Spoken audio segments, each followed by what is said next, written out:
Nous sommes de retour en direct dans cette édition du Live de TV Finance, votre émission quotidienne consacrée au décryptage et à l'analyse de l'actualité, de son impact sur les marchés financiers. Et qui de mieux qu'Éric Galliègue pour réaliser cet exercice de haute voltige. Bonjour Éric. Bonjour Louis-Antoine. Merci beaucoup d'être avec nous ce matin, Éric Galliègue. Vous êtes directeur de la recherche chez FU Advisor Valcan. Avec nous donc pour nous expliquer comment l'actualité macro, micro, géopolitique, politique impacte l'évolution des marchés financiers. Avant de rentrer dans le détail de ce que vous avez sélectionné pour nous, quel est le bilan de la semaine, Éric ? Le bilan est à nouveau en la faveur de l'Europe. C'est le cas depuis le début de l'année. C'est assez impressionnant à nouveau puisqu'on a gagné 0,6% pour le CAC 40 et perdu 1% sur le S&P 500.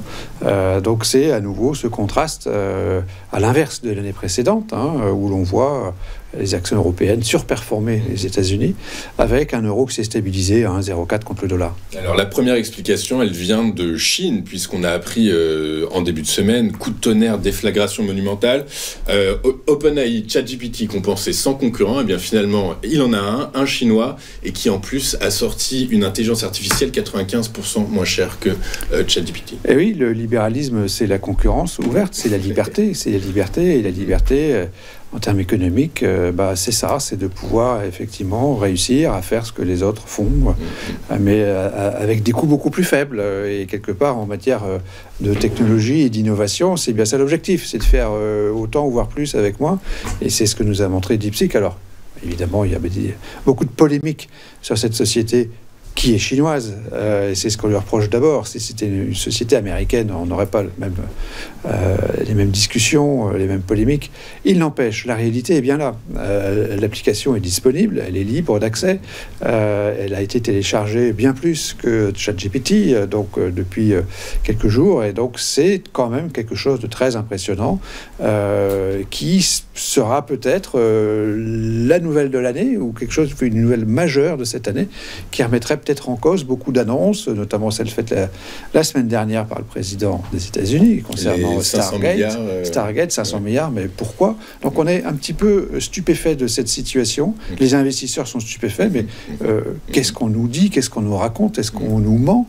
Qu'est-ce que c'est que cette histoire où du jour au lendemain on est capable de mettre par terre, entre guillemets, des investissements, des projets sur la base d'un coût considérable, d'un coût énergétique considérable, d'un coût en termes de puces considérable, alors qu'en fait on peut faire tout ça pour 10 millions de dollars, comme l'a fait DeepSeek, même pas 6, et dans un garage, comme disait l'autre, comme on l'a dit pour d'autres grandes sociétés plutôt américaines, à partir de rien, dans un appartement, on est capable de faire ça, et donc ça c'est quand même quelque chose d'important, et c'est quelque chose dont on va parler, à mon sens, longtemps. En tout cas, ça a effectivement chamboulé les marchés financiers et mis à mal la tech, le secteur de la tech américaine.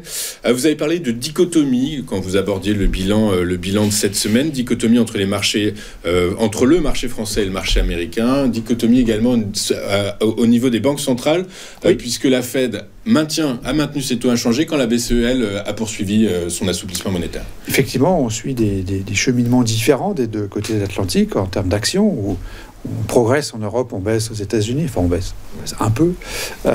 C'est pareil sur les taux d'intérêt, où donc effectivement la Fed n'a pas trouvé d'argument suffisant pour baisser ses taux, donc elle les a laissés inchangés, elle fait une pause, alors que la BCE a décidé évidemment de baisser ses taux. Pourquoi ? Parce que l'inflation est plus faible en Europe qu'aux États-Unis, que sa baisse est plus rapide, notamment parce que la conjoncture économique n'est pas du tout la même.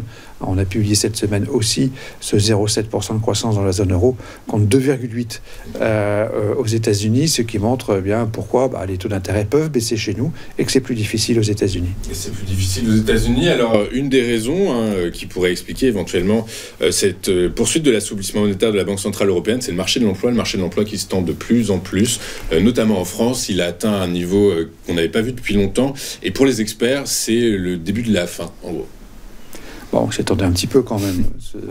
Il y a quand même depuis plusieurs mois beaucoup d'événements qui militent pour un ralentissement économique marqué en France et en Europe, en tout cas en Allemagne.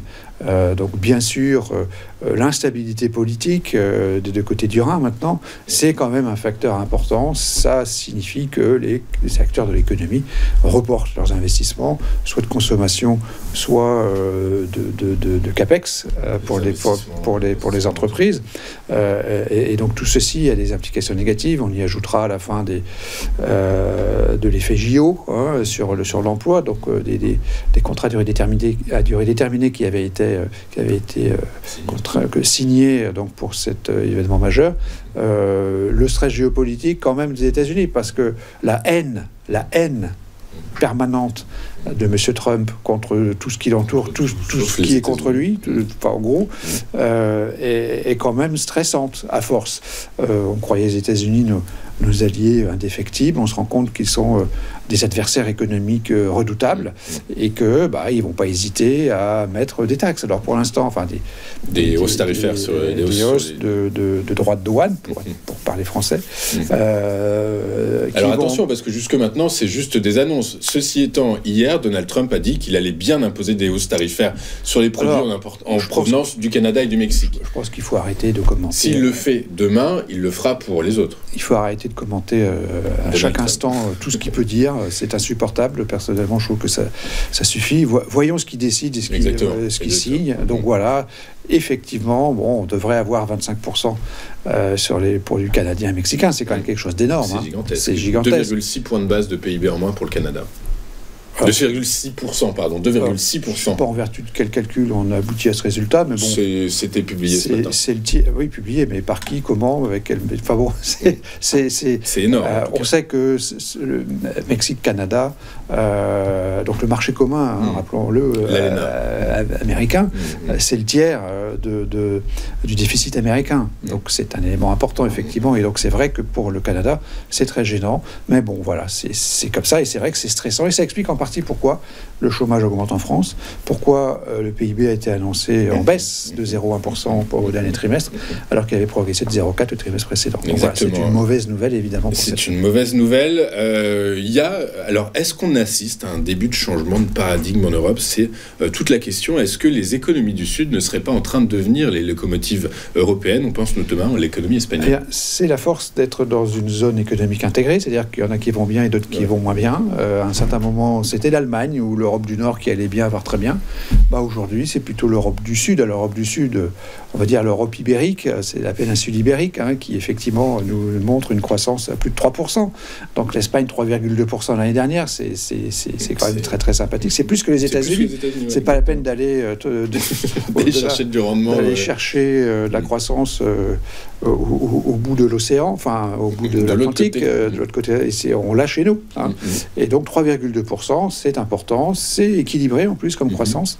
Il y a à la fois des investissements des entreprises, il y a bien sûr les recettes de tourisme, et il y a des salariés qui ont des gains de pouvoir d'achat, un marché du travail dynamique, un taux de chômage qui a beaucoup baissé, comme partout là. Donc voilà. Alors, le problème, c'est que bien sûr, il faut ramener l'Espagne à ses dimensions économiques, malheureusement. Et le PIB de l'Espagne et du Portugal, de mémoire, c'est pas la moitié du PIB de la France. C'est à confirmer. L'Italie reste toujours en stagnation. Donc l'Europe du Sud, c'est aussi l'Italie, et l'Italie est en stagnation. L'Italie est beaucoup plus importante que l'Espagne en termes de PIB. Mais globalement, donc, c'est quand même rassurant ou intéressant de voir à nos portes une économie qui croît plus vite que les États-Unis en 2024. Je peux me permettre une petite précision. Le PIB de l'Italie, c'est 2,85 milliards. 2000 milliards 85. L'Espagne, c'est 1462 milliards. D'accord, c'est un peu donc plus. C'est un peu plus si on les combine, mais ça reste de toute façon, quoi qu'il arrive, inférieur au PIB français qui, lui, est de 2803 milliards d'euros. Résultat, la synthèse cette semaine est neutre. Donc un bel équilibre entre les mauvaises nouvelles qui proviennent donc de la hausse du chômage en France et du phénomène d'IPSI, qui est plutôt une mauvaise nouvelle de mon point de vue, en termes boursiers, en termes de scénario de marché, parce que ça remet en cause quand même l'ensemble de la construction IA, on va dire. Et puis, on a des éléments favorables, donc la baisse des taux pour la BCE, et puis l'économie espagnole qui nous fait du 3,2. Certes, avec 1400 milliards au lieu de 2008 pour la France, donc la moitié du PIB français. Français, mais c'est quand même quelque chose de positif. Donc au total, un bel équilibre et donc un niveau de risque ressenti par nous qui est stable d'une semaine de l'autre sur l'autre, qui n'a pas varié. Donc les recommandations n'ont pas varié par rapport à la semaine dernière. Elles n'ont pas varié, la dynamique des prix reste très favorable.